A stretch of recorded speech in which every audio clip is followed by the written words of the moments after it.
இங்கேந்திரா வரீங்க எனக்குன்னு போடுவாங்கல்லடா எனக்கு. கை தட்டுங்க கை தட்டுங்க. ஸோ காலி ஒரு நாள் பட்டுன்னு அடிச்சா பொட்டுன்னு போவோம். போடுறா தலை டைலாக். தூங்கிட்டு இருக்கும்போது ஒரு கொசு வந்து கடிச்சதுன்னு வச்சுக்கே, அந்த கொசு பெரிய ஆள் ஆயிடாது.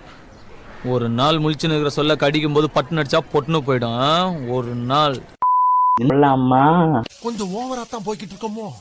நீங்க அதை பார்த்துக்கிட்டு திடீர்னு வந்து இங்க பைத்தியக்கார மாதிரி பேசிக்கிட்டு இருக்கான்னு நினைச்சிருப்பீங்க. கண்டிப்பா அதான் உண்மை, கவலைப்படாதீங்க. ஒரு ஆங்கர் சொன்னா நான் பண்ண முடியாது, நான் செய்ய முடியாது, மரியாதை இல்லாத இடத்துல நான் இருக்க மாட்டேன்னு சொல்லி கிளம்பிட்டாங்க. பாய் பாய் அப்படின்ட்டு மியூசிக் போட்டு போடுப்பா எடிட்ரு.